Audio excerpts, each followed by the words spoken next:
because I've already read through her whole essay and did a video on it. So, I haven't done a video on it, but I read the essay. I didn't intend on reading the whole essay here. There's not much Jassy there. Says credit me. I assume you sent it to me. I don't know. Everybody's seen the story. Yeah, Forrest did a great video on it too. Yeah, Forrest gave her a grade. I clicked on a thing. I didn't see Forrest's video because when I did my video, I didn't want to have his video in the back of my mind because I knew he was going to make a better one anyway.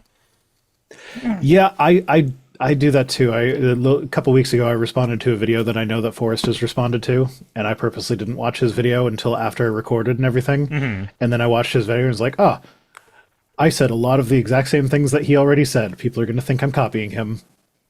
And then what was funny was I got a bunch of people commenting me like, I'm getting deja vu with this one. Have you covered this video before? Like, no, I haven't. It was somebody else. No, that actually made me feel good because Forrest is really good. So the fact that him and I said a bunch of the same things makes me feel like I didn't miss a bunch of stuff. Anyway, so yeah, if you are somehow unfamiliar with the story, basically Samantha Fulnecky was given, like, her class was given a paper on it was I've been trying to find the actual paper that they were asked to reply to, but I haven't been able to find it. There are a few papers that it could be, but basically it's about like the impact of gender norms on bullying. Like, do you get bullied more if you adhere to gender norms or if you are a gender nonconformist? And I don't know what study they were looking at. Most of the studies that I read while I was looking for it basically came back being like, the social pressure is actually to maintain gender norms, not to go against them, be trans or whatever. So when I was looking at her paper, the biggest thing that stuck out to me was that I couldn't tell what the fuck paper she read because she never referenced anything it said. She mentioned that she read the paper and it made her think, but she didn't do anything other than that. So that was one of the things that Forrest did, was he counted how many times she actually referenced the paper she was supposed to be responding to.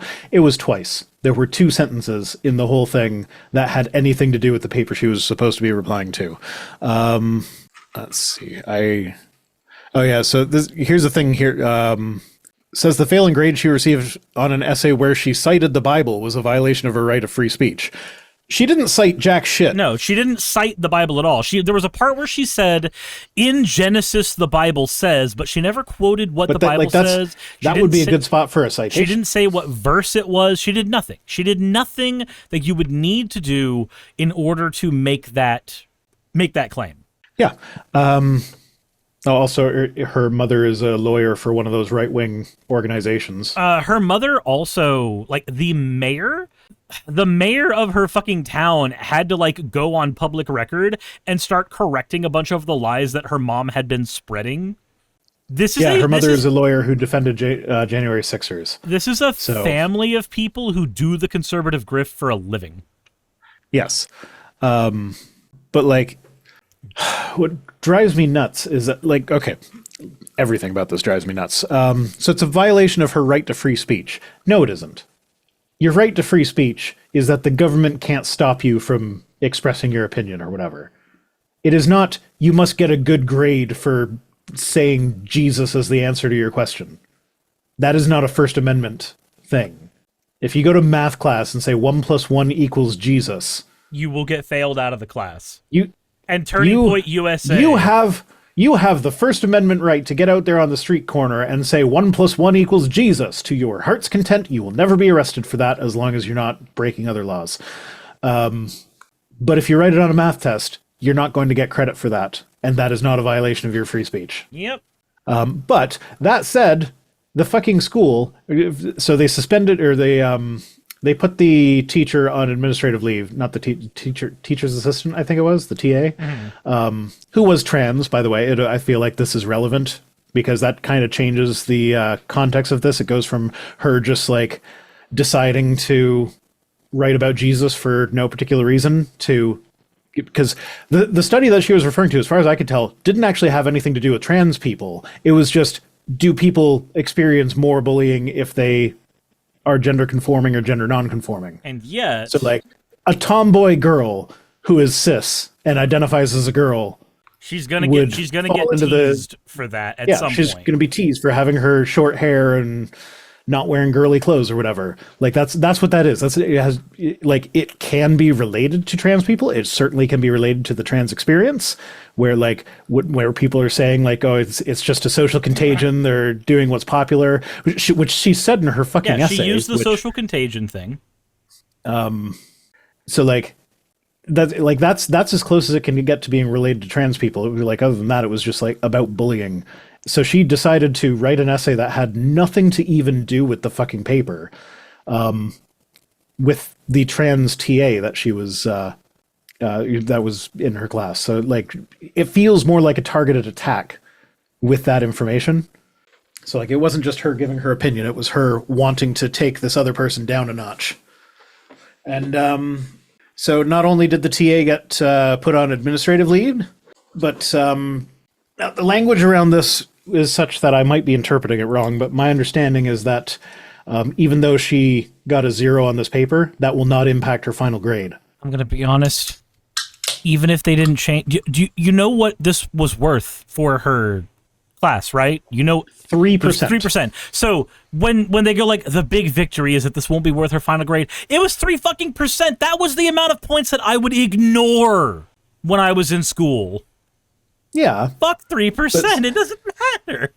Yeah, but still, the fact that she, like, they're saying it's not going to impact her final grade, like, that's just, you just put that on top of all this, like, oh, I'm being persecuted. By what? You didn't do the assignment, and now you're basically getting full credit for it. Yep, pretty much. How is that being persecuted? And you know what that tells people in the future?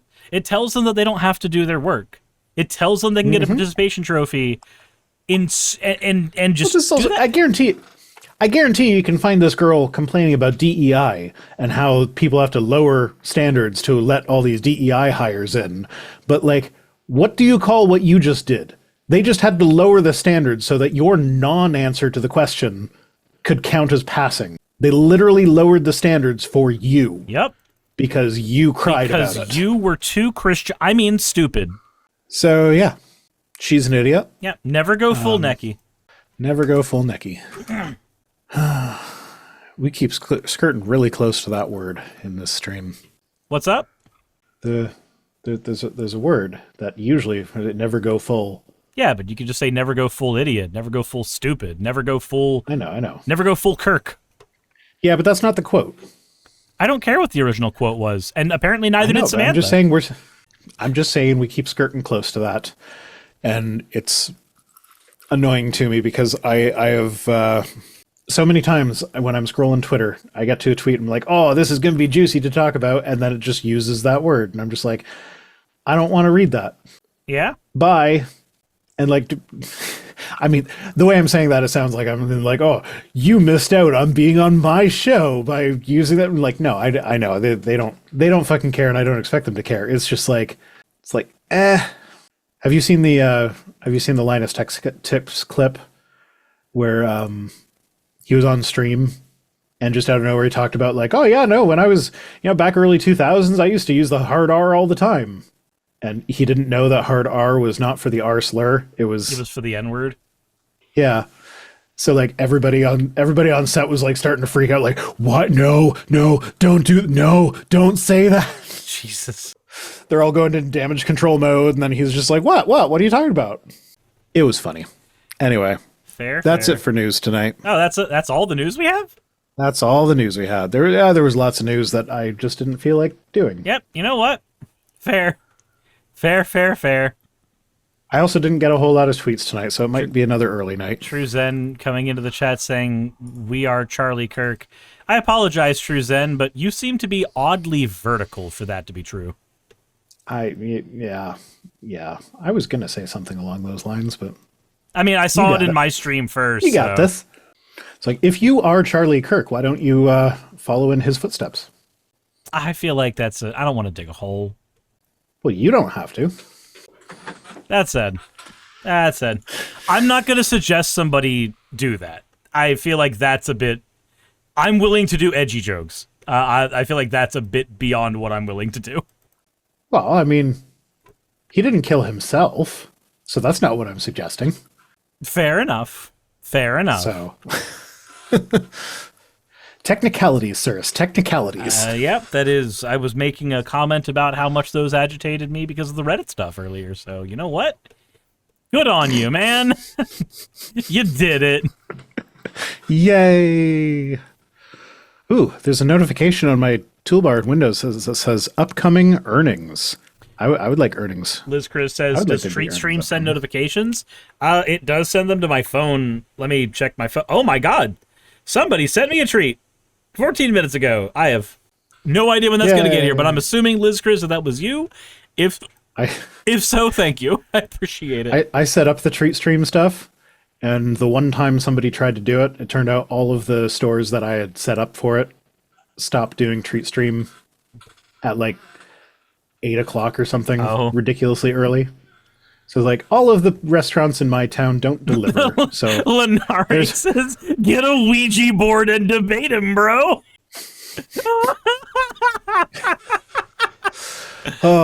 We are bad people. This is why Cyrus and I do not run for public office. I'm glad that I'm an atheist. Otherwise, I'd be worried I'm going to hell. I'd be okay going to hell as long as I know that all the nasty people on the right are coming with me. Because none of them are true Christians. I'll just say I don't think it'd be too bad if it's like hell the way that Hazbin shows it. At least we get show tunes. Show tunes. There's porn everywhere. Yeah. Have you seen the second season yet? I've seen the whole second season. Okay. I'm gonna be honest. If we spoil it, is Fennec gonna get mad at me again? Fennec, have you finally seen the second season of Hazbin? Can we? Fennec is caught up. We can put spoiler alert. We're gonna talk about spoiler the second alert for a season show of that came out real 2 quick. months ago. So I'm gonna be honest. I did like the first season more, but I feel like the longer the second season went, the more it was able to sell me on its premise. Because at first, like the first couple episodes of season 2, nothing happened. It felt like they were having to establish so much that nothing really was going on. Yeah, no, that's what, like, it got better as it went on, because as it went on is when the things started happening. Yeah. There were so many episodes of just nothing, essentially. So by the time that they got to the point where, like, things were actually happening, and when we got the payoff for season 1, because season 1 set up a villain that they couldn't pay off, which was Vox. We got to see that, this guy's going to be a problem later, but right now the problem is Adam. Season 2 was paying off Vox and setting up Loot. Because I was disappointed at the lack of Lilith. I got about the amount of Lilith I was expecting, but I'm also like, okay, so I'm going to keep mentioning the Dresden Files because it's the book series that I'm in the middle of rereading, and it's a long series, so I've been in the middle of it for a while. But in the Dresden series, there is a very prominent character who is dead at the beginning of the series, and it's Dresden's mom, and you find out little, like, trickles of information about her, and it's always, like, 20 seconds in the middle of a mid-chapter in a book, and then never brought up again until the next book, and they're all, like, little bits of spiderwebbed information that you put together to create the idea of this character. And I really like that. It's a little puzzle box to put together, and I think that that's neat. That's what Lilith seems to be for me. We're getting the little bits of puzzle box about who this character is, what are her motivations, how did she treat the people around her. The fucking scene when Lucifer is like, and I have a wife, at least I think I have a wife. Like, I did chuckle at that. It's stuff like that that makes me not get endeared toward her as a character, because we haven't seen enough of her yet, but we know that she's cut contact with Hell. We know that she has contact with Loot. We know that Loot is not happy with whatever plan that she had enacted, and we know that one of her previous plans involved a super weapon. We're getting little trickles of information about her, and I think that that's fine, because it's what I've seen in other long-form stories that I've also enjoyed. I also didn't like the music as much in this one. There were some songs that I think did much better. Terran Ambassador, thank you for that. So, okay. I think everybody can agree the best song in season 2 is Gravity. I think so, It's Lute's rock opera when she's having a mental breakdown about Adam. I'm defying gravity. That's wicked. No, it's not. Lenari says, considering it broke containment. So, like, season 2, I think season 2 has 2 songs that are better than anything in season 1, but the rest of season 2's songs are not as good as even the middling songs from season 1. I think Gravity and Brighter are like 2 of the best villain songs I've heard in a while, and I think they're better than most things in season 1. Everything else in season 2 is just kind of okay song-wise compared to what was in season 1. I mean, I'll have to listen to them again, because like I also didn't, like my first listen to of the songs in season 1, I didn't particularly care for, and then they kind of grew on me as time went on, so like, not really fair for me to say the season 1 ones are all better when I haven't given season 2 the same chance that I gave season 1. And that's fair. Maybe your perspective will change listening to them again, but I remember for my season 1 listen through, a lot of songs got earwormed in my head. For season 2, only 2 songs got earwormed in my head. And to Gravity's credit, Gravity gets a good reprise in the last episode, but I don't think I cared as much for the final song in this one. I don't know, that's kind of an issue that both season 1 and season 2 have, that like their best song is in like episode 6 instead of the final episode. Well, I also know that you and I have very different musical tastes, because one of your favorite songs from season 1 is one of my least favorite songs.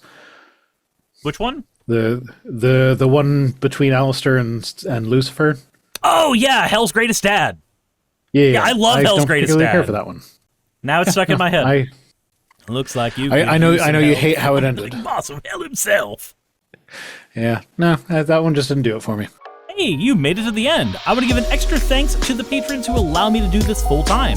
I want to thank Aaron Rail, Astral, Britzkrieg, Jemshin, Poundini, Red Joker, Victoria, Jonas, Craig, Tarika, Fireshard, Smiling GM, John, Dren Hadamada, Creeper, Sagitta, you know I'm not saying that last part, Valis of Seraph, Ottoman Angel, Rooster Rachel, and Fire Panda, who are all my $20 and up patrons.